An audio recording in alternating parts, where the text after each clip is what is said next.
কর্ণফুলী সরকারি কলেজের সুপ্রিয় শিক্ষার্থীবৃন্দ, তোমাদের সবাইকে অনলাইন ক্লাসে বাংলা বিভাগের পক্ষ থেকে স্বাগতম।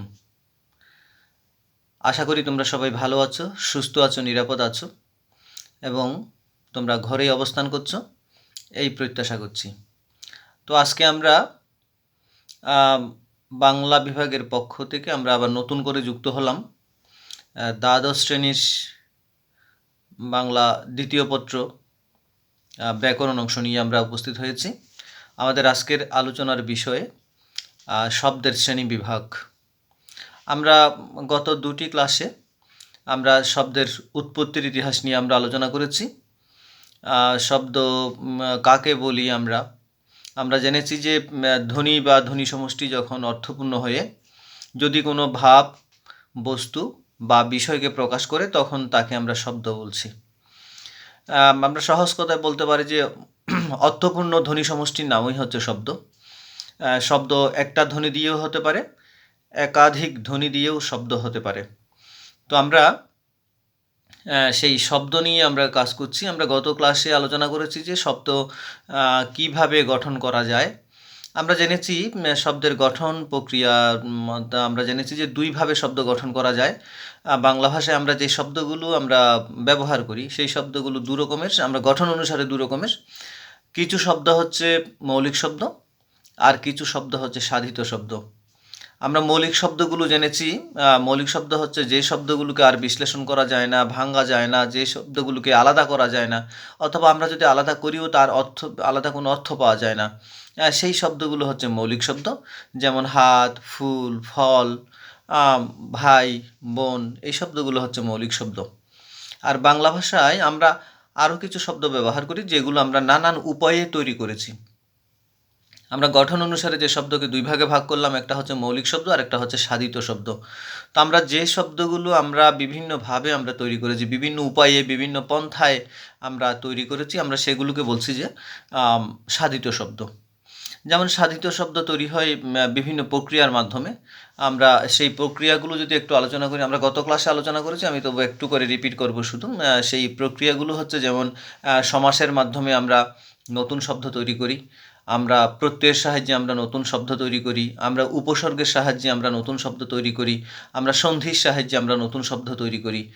এরকম করে করে আমরা পদ পরিবর্তনের মাধ্যমে করি, আমরা আমরা পদ বা শব্দের দ্বিরুক্তির মাধ্যমে আমরা করি। এরকম করে করে দেখা যাচ্ছে যে আমরা শব্দের বিভিন্নভাবে আমরা শব্দগুলো তৈরি করছি। তো যে শব্দগুলো আমরা এভাবে তৈরি করছি সেগুলোর নাম হচ্ছে ব্যাকরণের ভাষায় গঠন অনুসারে শব্দকে আমরা যদি ভাগ করি তাহলে সেগুলো হচ্ছে সাধিত শব্দ। তো আমরা গত ক্লাসে সাধিত শব্দ এবং মৌলিক শব্দ এই দুটির পার্থক্য সম্পর্কে, এই দুটির গঠন প্রণালী সম্পর্কে আমরা বিস্তারিত আলোচনা করেছি। তো আজকে আমরা আলোচনা করব শব্দকে উৎপত্তি অনুসারে কয় ভাগে ভাগ করা যায়। আমরা জানি যে এইগুলো সবগুলোই আমাদের আসলে স্কুলে পড়া আছে আগে থেকে, তবু আমরা আরেকবার রিপিট করছি জাস্ট। আমরা জানি যে আমরা যেটা পড়ে আসলাম সেটাই আসলে আমরা এখানে আবার বিস্তারিত আলোচনা করব আমরা এখানে।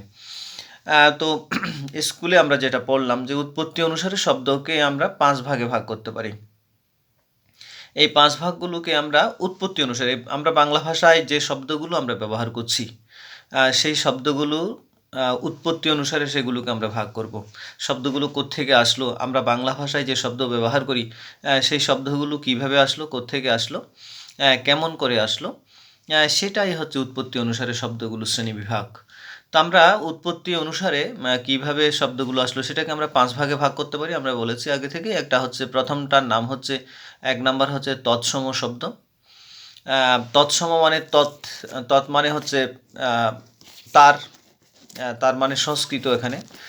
তৎসম মানে তার থেকে উৎপন্ন, তা অথবা তার সমান। যে সকল, যে আমরা সহজ কথায় বলতে পারি যে যেসব শব্দ সংস্কৃত ভাষা থেকে সরাসরি বাংলায় এসেছে এবং যাদের রূপ অপরিবর্তিত রয়েছে, যে এবং যেসব সেসব শব্দকে আমরা বলছি যে তৎসম শব্দ।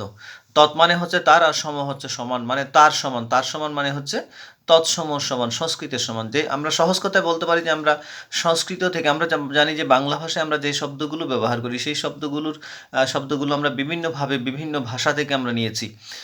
তো আমরা অনেকগুলো শব্দ নিয়েছি সংস্কৃত থেকে, তো সংস্কৃত থেকে যে শব্দগুলো আমরা বাংলা ভাষায় আমরা আত্মস্থ করে নিয়েছি এবং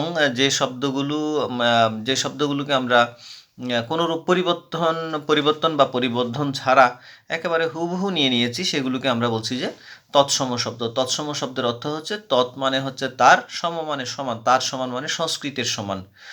সহজ কথায় বলতে পারি যে যে সকল সংস্কৃত শব্দ আমরা বাংলা ভাষায় কোনোরূপ পরিবর্ধন অথবা কোনো ঘষামাজা না করেই আমরা সরাসরি বাংলা ভাষা নিয়েছি, সেগুলোকে আমরা বলছি যে তৎসম শব্দ উৎপত্তি অনুসারে। তাহলে আমরা বাংলা ভাষায় যে শব্দগুলো ব্যবহার করি সেখানে কিছু শব্দ হচ্ছে তৎসম শব্দ। আমরা যদি একটু খোলামেলাভাবে বলতে গেলে সেটা হচ্ছে সংস্কৃত শব্দ, যেগুলোকে আমরা তৎসম শব্দ নাম দিয়েছি। যেমন চন্দ্র, সূর্য, তারপর হচ্ছে নক্ষত্র, পৃথিবী, তারপর হচ্ছে ভুবন, জল, হস্ত, তারপর পাত্র, মস্তক, চক্ষু, বৃক্ষ, ধর্ম, কর্ম, ভোজন, শয়ন, এই শব্দগুলো, যে শব্দগুলো আমরা সরাসরি সংস্কৃত থেকে নিয়ে বাংলা ভাষায় কোনোরূপ পরিবর্তন বা পরিবর্ধন ছাড়া আমরা সরাসরি ব্যবহার করছি, সেগুলোকে আমরা সংস্কৃত শব্দ না বলে সেগুলোকে আমরা বলছি যে তৎসম শব্দ। তৎসম মানে হচ্ছে তার থেকে উৎপন্ন, তার সমান মানে সংস্কৃতের সমান, হুবহু সংস্কৃত শব্দগুলোকে আমরা বলছি যে বাংলা ভাষায় তৎসম শব্দ। তাহলে উৎপত্তি অনুসারে বাংলা ভাষার শব্দগুলোকে আমরা 5 ভাগে ভাগ করেছি। কোত্থেকে আসলো? তাহলে দেখা যাচ্ছে যে আমরা বাংলা ভাষায় যে শব্দগুলো আমরা ব্যবহার করছি তার কিছু শব্দ এসেছে সংস্কৃত থেকে সরাসরি, কোনো পরিবর্তন বা পরিবর্ধন বা কোনো ঘষামাজা ছাড়া একেবারে, সেগুলিকে আমরা বলছি যে তৎসম শব্দ। 2 নম্বর হচ্ছে অর্ধ তৎসম শব্দ। উৎপত্তি অনুসারে বাংলা ভাষায় আমরা যে শব্দগুলো ব্যবহার করি তার কিছু শব্দকে আমরা বলছি অর্ধতম শব্দ, অর্ধ তৎসম শব্দ। অর্ধ তৎসম শব্দ মানে হচ্ছে বাংলা ভাষায় কিছু সংস্কৃত শব্দ কিছুটা পরিবর্তিত হয়ে ব্যবহৃত হয়, সেগুলোকে অর্ধ তৎসম শব্দ বলে। তাহলে বাংলা ভাষায় কিছু শব্দ আমরা ব্যবহার করি, কিছু সংস্কৃত শব্দ ব্যবহার করি যেগুলো একটু পরিবর্তিত হয়ে আমরা কিছুটা পরিবর্তিত আকারে আমরা ব্যবহার করি, সেগুলোকে বলছি যে সরাসরি সংস্কৃত না, আবার সরাসরি একেবারে বেশি পরিবর্তনও করি নাই, একটু করে উচ্চারণ বিকৃতির মাধ্যমে আমরা এগুলো আসলে সৃষ্টি হয়েছে। মানে তৎসম শব্দের উচ্চারণ বিকৃতির মাধ্যমে, এগুলো আমাদের উচ্চারণের বিকৃতির মাধ্যমে সেগুলো সৃষ্টি হয়েছে, সেগুলোকে আমরা বলছি যে অর্ধ তৎসম শব্দ। তৎসম মানে হচ্ছে সংস্কৃত, অর্ধ তৎসম মানে কিছুটা সংস্কৃত কিছুটা পরিবর্তিত, এরকম শব্দ আসলে আমরা ব্যবহার করছি এখানে। তাহলে সেই রকম শব্দগুলো আসলে আমরা কি কি ব্যবহার করছি? যেমন আমরা ব্যবহার করছি যে গাত্রকে আমরা গতর বলছি, গৃহিণীকে আমরা বলছি যে গিন্নি, তারপর জ্যোৎস্নাকে আমরা বানানটাকে জ্যোৎস্না বলছি, তারপর কুম্ভকারকে আমরা বলছি যে কুমার, তারপর রৌদ্রকে আমরা রুদ্দুর বলছি, আমরা ঘৃণাকে বলছি যে ঘেন্না। তাহলে এইভাবে একটু করে পরিবর্তন করে তার সংস্কৃত শব্দটাকে অথবা তৎসম শব্দটাকে আমরা একটু পরিবর্তন করে, উচ্চারণের বিকৃতির ফলে হয়েছে সেটা, ঘৃণাকে আমরা ঘেন্না, উচ্চারণের বিকৃতির ফলে ঘেন্না হয়ে গেছে, গিন্নিটা গৃহিণী হয়ে গেছে, তারপর গতর হয়ে গেছে, উচ্চারণ বিকৃতির ফলে, এটা আমাদের উচ্চারণের সমস্যার কারণে হয়েছে এটা। কুম্ভকারকে আমরা কোমর বলছি। এভাবে উচ্চারণ বিকৃতির ফলে যে শব্দগুলো সংস্কৃত ভাষা থেকে একটু পরিবর্তিত হয়ে বাংলা ভাষায় আমরা ব্যবহার করছি সেগুলোকে বলছি যে আমরা অর্ধ তৎসম শব্দ, যেগুলো সরাসরি সংস্কৃত নয়, একটু করে উচ্চারণ বিকৃতির ফলে যেগুলো পরিবর্তন হয়েছে। তাহলে এই শব্দগুলোকে আমরা বলছি যে অর্ধ তৎসম শব্দ। 3 নম্বরে আমরা আসি। আমাদের 3 নম্বর হচ্ছে তদ্ভব শব্দ। উৎপত্তি অনুসারে আমরা বাংলা ভাষায় যে শব্দগুলো ব্যবহার করি সেটাকে যদি ভাগ করি, আমরা বাংলা ভাষায় যে শব্দগুলো ব্যবহার করছি সেগুলোকে যদি উৎপত্তি অনুসারে আমরা যদি ভাগ করি তাহলে 3 নম্বরে আসে তদ্ভব শব্দ। তৎ মানে হচ্ছে তার, আর ভব মানে হচ্ছে জাত, মানে তার থেকে জাত, মানে সংস্কৃত থেকে জাত শব্দ। আমরা সহজ কথায় সেটা বলতে পারি যে তৎ অর্থ তার, ভব অর্থ উৎপন্ন বা জাত। যে সকল সংস্কৃত শব্দ কালক্রমে প্রাকৃত ভাষার মধ্য দিয়ে বাংলা ভাষায় এসেছে তাদেরকে তদ্ভব শব্দ বলে। মানে আমাদের যে সকল সংস্কৃত শব্দ আরেকটা ভাষায়, মাঝখানে যে প্রাকৃত ভাষা ছিল সংস্কৃত থেকে বাংলার আগে যে প্রাকৃত ভাষা ছিল সেই প্রাকৃত ভাষায় বিবর্তিত হয়ে রূপ নিয়ে তারপর বাংলা ভাষায় এসেছে পরিবর্তন হয়ে, আমরা সেটাকে বলছি যে তদ্ভব শব্দ। তাহলে আমরা সহজ কথা হচ্ছে এটাই যে যে সকল সংস্কৃত শব্দ প্রাকৃত ভাষার মাধ্যমে পরিবর্তন হয়ে বিবর্তিত হয়ে কালক্রমে প্রাকৃত ভাষার মধ্য দিয়ে বাংলা ভাষায় প্রবেশ করেছে একটু পরিবর্তনের মাধ্যমে। আমরা সেগুলোকে বলছি যে তদ্ভব শব্দ। তদ্ভব শব্দের মূল হচ্ছে সংস্কৃত, কিন্তু সেটা পরিবর্তন করে প্রাকৃত ভাষার মাধ্যমে পরিবর্তিত হয়ে তারপর বাংলা ভাষায় এসেছে। আমরা সেটাকে বলছি তদ্ভব শব্দ। আমরা তদ্ভব শব্দের উদাহরণ যেমন চন্দ্র। চন্দ্র হচ্ছে সংস্কৃত শব্দ, তৎসম শব্দ। চন্দ্র এটা প্রাকৃত ভাষায় ছিল চন্দ, তারপর বাংলা ভাষায় এসে সেটা হয়েছে চাঁদ। সেরকম পরিবর্তনটা। যেমন হস্ত। হস্ত হচ্ছে সংস্কৃত শব্দ, তৎসম শব্দ। এটা প্রাকৃত ভাষায় হয়েছে হত্ত, আর বাংলা ভাষায় সেটা পরিবর্তন হয়েছে এটা হাত। এরকম করে যেমন সর্প হয়েছে সপ্প প্রাকৃত ভাষায়। সর্প হচ্ছে সংস্কৃত ভাষা, সেটা পরিবর্তিত হয়েছে সর্প। সপ্প মানে হচ্ছে প্রাকৃত ভাষায় সপ্প হয়েছে উচ্চারণ, তারপর বাংলা ভাষায় সেটা হয়েছে সাপ। যেমন কার্য, সংস্কৃত ভাষায় হচ্ছে কার্য, সেটাকে আমরা প্রাকৃত ভাষায় হয়েছে কজ্জ, আর বাংলা ভাষায় এসে সেটা হয়েছে কাজ। এরকম করে অধ্য যেটা অজ্জ আজ। অধ্য ছিল যে সংস্কৃত ভাষায়, তারপর সেটা অজ্জ হয়েছে প্রাকৃত ভাষায়, আর আজ হয়েছে বর্তমানে আমরা বাংলায় বলছি সেটা আজ। দধি শব্দ যেটা, দধি হচ্ছে সংস্কৃত শব্দ, এটা দহি হয়েছে প্রাকৃত ভাষায় হয়েছে দহি, আর বাংলা ভাষায় এসে হয়েছে সেটা দই। তাহলে এভাবে পরিবর্তন হয়ে প্রাকৃত ভাষার মাধ্যমে পরিবর্তন হয়ে যেসব সংস্কৃত শব্দ প্রাকৃত ভাষার মাধ্যমে পরিবর্তন হয়ে বাংলা ভাষায় এসেছে, আমরা সেগুলোকে বলছি যে তদ্ভব শব্দ। তো আমরা আশা করছি যে এইরকম তদ্ভব শব্দ বাংলা ভাষায় যেগুলো আছে এগুলো আমরা তাহলে আমরা বাংলা ভাষায় যে শব্দগুলো ব্যবহার করি উৎপত্তি অনুসারে এরকম অনেক শব্দকে আমরা বলছি যে উৎপত্তি অনুসারে আমরা অনেক শব্দকে আমরা বলছি, সেগুলোকে বলছি যে আমরা উৎপত্তি অনুসারে অনেক শব্দগুলোকে আমরা বলছি সেগুলোকে তদ্ভব শব্দ। এরপরে আমরা যদি বলি এরপরে উৎপত্তি অনুসারে বাংলা ভাষার এর পরের শব্দ যেগুলো আছে সেগুলোকে আমরা বলছি যে উৎপত্তি অনুসারে যে শব্দগুলো আমরা ব্যবহার করছি সেগুলোকে আমরা উৎপত্তি অনুসারে ভাগ করছি আমরা।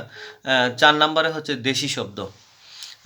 দেশি শব্দ হচ্ছে কোনগুলো? দেশি শব্দ হচ্ছে বাংলাদেশের আদিম অধিবাসী যারা ছিলেন, বাংলাদেশের আদিম অধিবাসীদের ভাষা ও সংস্কৃতির কিছু কিছু উপাদান বাংলায় স্থান পেয়েছে। বাংলাদেশে যারা অরিজিনাল অধিবাসী সেই অধিবাসীদের কিছু কিছু শব্দ বাংলাদেশের আদিম অধিবাসী যারা ছিলেন, এখানে আমাদের পূর্বপুরুষ যারা ছিলেন, তাদের কিছু কিছু শব্দ আমরা এখানে আমাদের বাংলা ভাষায় আমরা নিয়েছি। সেই শব্দগুলোকে আমরা বলছি যে সেই সকল শব্দগুলোই হচ্ছে মূলত যে এখন থেকে যে শব্দগুলো আমরা বাংলা ভাষায় নিয়েছি সেই শব্দগুলোকে আমরা বলছি যে দেশি শব্দ। তাহলে বাংলাদেশের আদিম অধিবাসীদের ভাষা ও সংস্কৃতির কিছু কিছু উপাদান বাংলায় স্থান পেয়েছে। যে সকল শব্দ আর্য ও অনার্য জাতির ভাষা থেকে বাংলায় এসেছে তাদেরকে আমরা দেশি শব্দ বলছি। যেমন কুলা, আমরা যে ধান চালের কাজে কুলা ব্যবহার করি সেই কুলা, তারপর হচ্ছে ডিঙ্গি মানে নৌকা, তারপর কুকুর যে শব্দ কুকুর, ঢেঁকি, তারপর ঢোল, ডাব, পেট, খড়, তারপর হচ্ছে খবর, চটি, চুনা, এই শব্দগুলো হচ্ছে দেশি শব্দ। এগুলো পূর্ব থেকেই প্রচলন ছিল এবং সেগুলো আমরা বাংলা ভাষায় রেখে দিয়েছি সেগুলোর কোনো পরিবর্তন ছাড়া। আমরা সেগুলোকে বলছি যে দেশি শব্দ। এর 5 নম্বরে হচ্ছে যে বিদেশি শব্দ। আমরা বাংলা ভাষায় যে শব্দগুলো আমরা ব্যবহার করছি উৎপত্তি অনুসারে সেই শব্দগুলোকে যদি আমরা ভাগ করতে যাই তাহলে আমরা 5 নাম্বার যে ভাগটা পাই সেটা হচ্ছে বিদেশি শব্দ। বিদেশি শব্দ হচ্ছে আমরা জানি যে বাংলাদেশে অথবা আমাদের ভারতীয় উপমহাদেশে রাজনৈতিক কারণে, অর্থনৈতিক কারণে, ধর্মীয় কারণে, সাংস্কৃতিক বাণিজ্যিক কারণে আগত বিভিন্ন ভাষাভাষীর মানুষের বহু শব্দ বাংলা ভাষায় স্থান করে নিয়েছে এবং সেগুলোকেই আমরা বলছি যে বিদেশি শব্দ।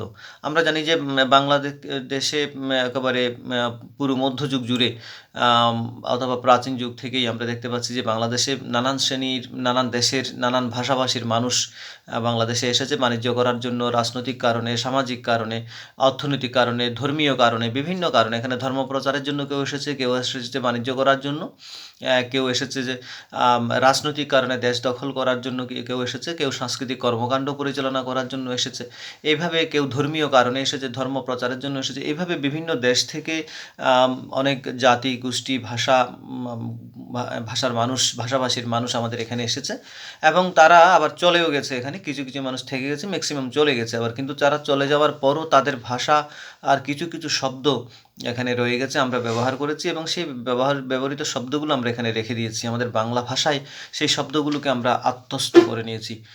তাহলে বিভিন্ন দেশের বিভিন্ন ভাষার যে শব্দগুলোকে আমরা রেখে দিয়েছি সেগুলো বলছি যে আমরা বিদেশি শব্দ। তাহলে যে বিভিন্ন দেশ থেকে আগত বিভিন্ন ভাষাভাষী মানুষের যেসব শব্দগুলোকে আমরা আমাদের বাংলা ভাষায় আমরা রেখে দিয়েছি, আমরা আত্মস্থ করে নিয়েছি, সেগুলোকে আমরা বলছি যে বিদেশি শব্দ। বিদেশি শব্দের মধ্যে আবার অনেকগুলো দেশের শব্দ এখানে আছে। বিদেশি শব্দ বলতে যেমন আরবি শব্দ, আমরা আরবি ভাষা থেকে কিছু শব্দ রেখেছি, ফার্সি ভাষা থেকে রেখেছি, তুর্কি ভাষার কিছু শব্দ আমরা রেখেছি, চীনা ভাষার কিছু শব্দ রেখেছি আমরা। এভাবে বিভিন্ন ভাষার শব্দ আমরা বাংলা ভাষায় আমরা ব্যবহার করি। তো বাংলা ভাষায় আমরা যেসব শব্দগুলো আমরা ব্যবহার করছি সেগুলোকে, বিদেশি যে শব্দগুলো সেগুলোকে আমরা বলছি যে বিদেশি শব্দ। তো আদিম আমাদের আমরা যে বিদেশি শব্দগুলো আমরা ব্যবহার করছি, তাহলে বিভিন্ন ভাষীর মানুষ আমাদের বাংলাদেশে, বিশেষ করে ভারতীয় উপমহাদেশে এসেছে এবং তারা চলে যাওয়ার সাথে সাথে তারা নিজের ভাষাটাও তারা নিয়ে গেছে এরকম না। তারা তাদের ভাষা এখানে, তাদের ভাষা থেকে আমরা কিছু শব্দ আমরা আমাদের বাংলা ভাষায় আমরা নিয়েছি। সেই শব্দগুলোকে আমরা বলছি যে বিদেশি শব্দ। তো সেই সব ভাষার কিছু কিছু শব্দ আমরা রেখে দিয়েছি। আমরা যেমন আরবি ভাষা থেকে আমরা রেখে দিয়েছি যে খোদা, দুঃখিত, আরবি ভাষা থেকে আমরা আল্লাহ, তারপর ইমান, উজু, কোরবানি, গোসল, কবর, এই শব্দগুলো হচ্ছে আরবি শব্দ, এগুলো আমরা বাংলায় ব্যবহার করছি। তারপর ফার্সি ভাষার কিছু শব্দ আমরা বাংলা ভাষায় রেখে দিয়েছি, যেমন খোদা, নামাজ, দোজক, গুনা, ব্যস্ত, রোজা, এই শব্দগুলো ফার্সি ভাষার শব্দ, এগুলো আমরা বাংলায় রেখে দিয়েছি। তুর্কি ভাষার কিছু শব্দ যেমন বিবি, বেগম, চাকর, বাবুর্চি, বাবা, দারোগা, এই সবগুলো হচ্ছে তুর্কি শব্দ আমরা রেখেছি। তারপর চীনা শব্দের কিছু আমরা রেখেছি, চীনা ভাষার কিছু শব্দ যেমন চা, চিনি, লিচু, এলাচি, টাইফুন, তুফান, এই শব্দগুলো হচ্ছে চীনা শব্দ, আমরা সেগুলো রেখেছি। যেমন জাপানি শব্দ রিক্সা, সুনামি, এগুলো আমরা ব্যবহার করছি বাংলা ভাষায়। পর্তুগিজ শব্দ আমরা রেখেছি এখানে, যে আমরা বাংলা ভাষায় ব্যবহার করি আনারস, আলপিন, তারপর হচ্ছে আলমারি, চাবি, বালতি, পাউরুটি, গুদাম, পিস্তল, পেয়ারা, কেদারা, তামাক, পেঁপে, তোয়ালে, ইস্পাত, এইসবগুলো হচ্ছে পর্তুগিজ শব্দ, এগুলো আমরা ব্যবহার করছি।